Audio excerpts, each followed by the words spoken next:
Merry Christmas, everyone. So, a few of you have asked on a couple of my videos in the comment sections how these electrolyzers are built. So I wasn't clear on some of the comments. I'm not sure if they talked about the apparatus itself or the electrolyzer unit. The one that I showed in my last video, the upgraded PEM electrolyzer. By the way, these are for PEM, proton exchange membrane electrolyzers. I did mention that I did not build this one. However, you're probably familiar with this if you've seen my older videos from a few years ago on my channel. These are made by HTech, and you can build these yourself. I'm not even gonna try to take that thing apart, but you can buy the individual acrylic plates which have screens in them and the membranes, which I'll get into, and you can build, a bigger or smaller stack. So these I have built, but the materials were provided to me. And like I said, that one I did not build, but I do have one that is neither of these electrolyzers. It's actually from oh, look at that thing, is taking off on me. The one I'm going to show you is from an electrolyzer in a commercial hydrogen generator that is no longer working, that I took apart.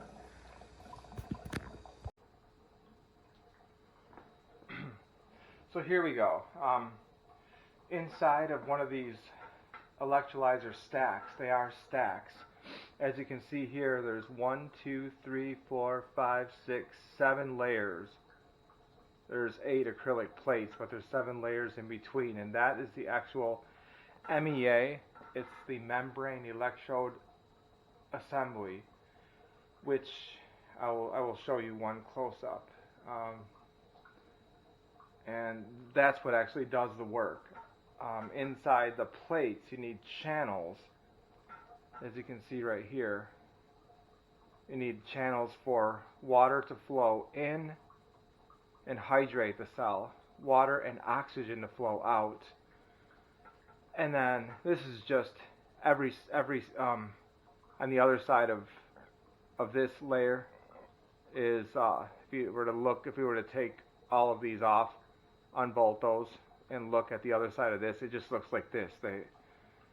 A single cell would just be 2 of these plates with one membrane electrode assembly inside it. So the other side looks like this. Hydrogen out, and some water comes along with it. That is why we need that water gas separator, because water goes in, water and oxygen comes out, and a little bit of water comes out with the hydrogen. So this is the negative side, negative terminal, positive terminal. This one was kind of poorly built. Normally you would just sandwich a bunch of plates. You have neutral plates in between.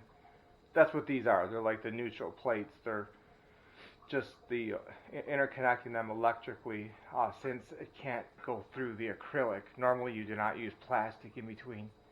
You might have it maybe on the outer plates. Some people do that for like their HHO. They might have this on the outside to make it look nice. But on the inside you just have, metal. You could have graphite. But this was a way, to get around the non-conductive acrylic and go, from cell to cell in this stack.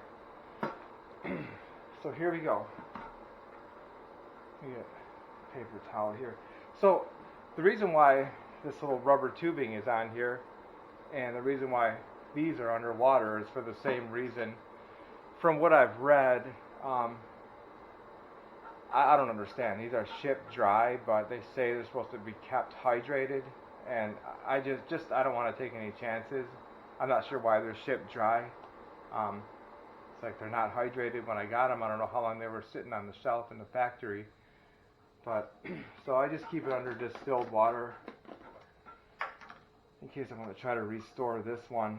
But here's what one of the MEAs looks like.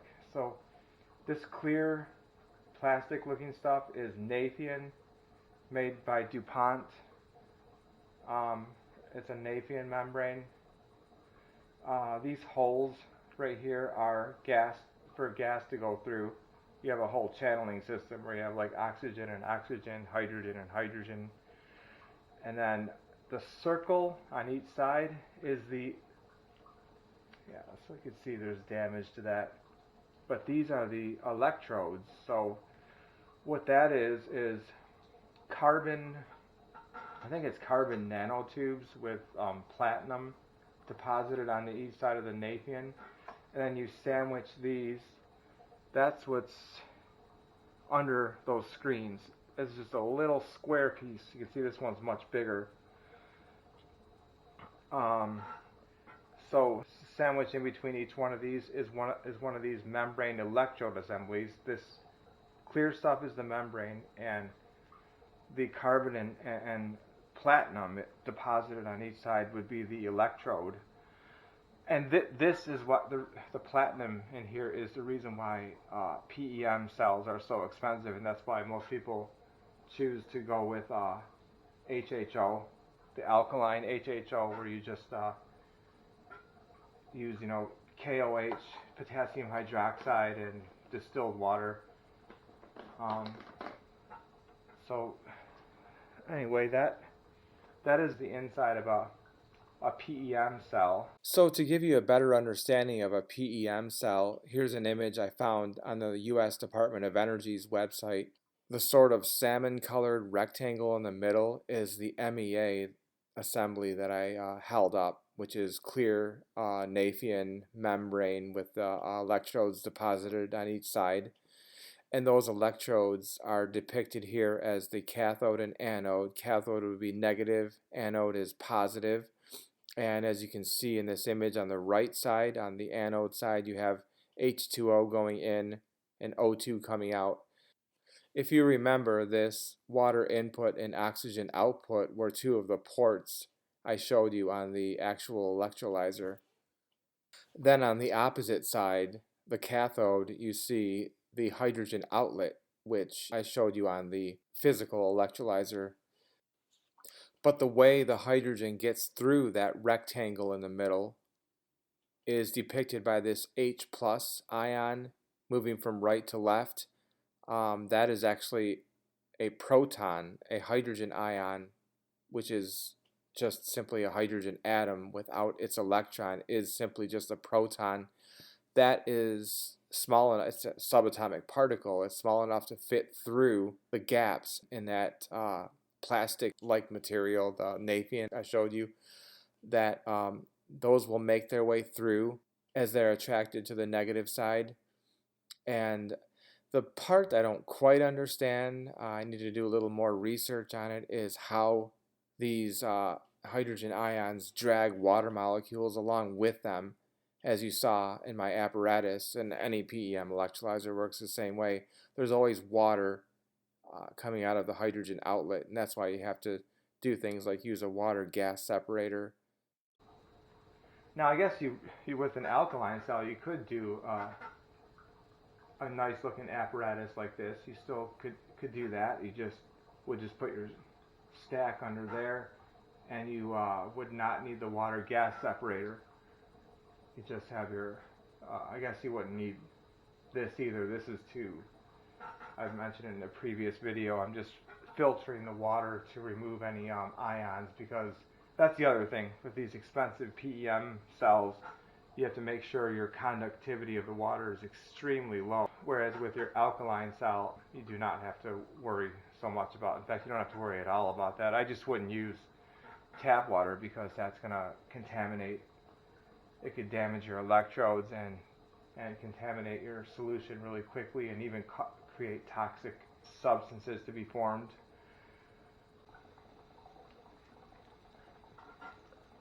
I talked a little bit about alkaline or HHO cells and a PEM cell such as this.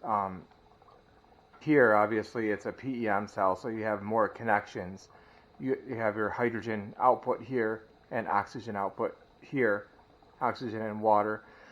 But With an HHO cell, the reason being, and that's why they call it HHO, they're mixed together. It's very hard to separate them because you simply have two plates separated by a gasket. You have your positive. Now, for simplicity, I'm just talking about a single cell, not a cell stack. But just for simplicity of explaining this, and you have your gasket going around the outer perimeter to make it watertight. And for simplicity, I'm also going to talk only about a dry cell. Water goes in between the two plates. You have your tank above it, just like I do here, and gravity will allow the water down into your dry cell, and you apply voltage across the two, which are, and they're kept very close together because the closer they are in the more surface area, then the more current it'll pull and the more output you have. So what happens is hydrogen and oxygen mix together in between there and come out just a single port like this, which you normally bubble through. You have like instead of having this water gas separator, maybe I'd put a bubbler there, and that will take out any impurities like vapor containing KOH, potassium hydroxide.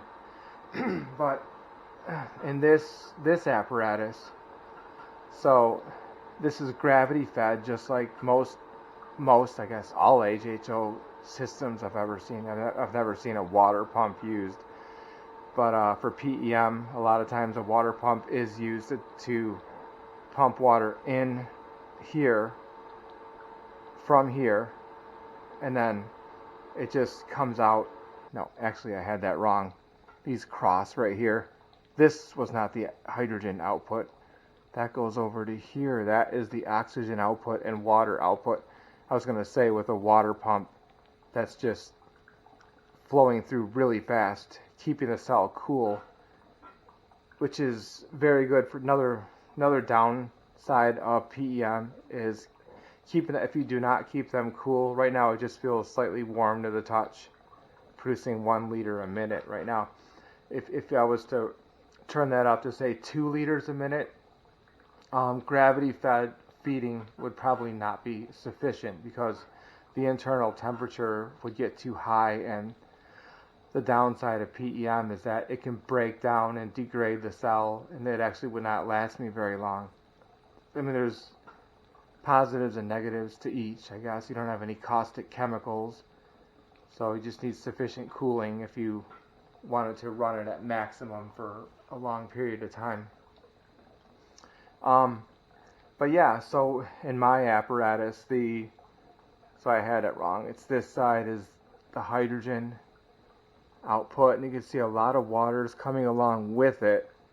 I used to, if you looked at my older videos, I had a smaller little reservoir on this side, and it would just feed right into the bottom of it, like right here, and bubble through.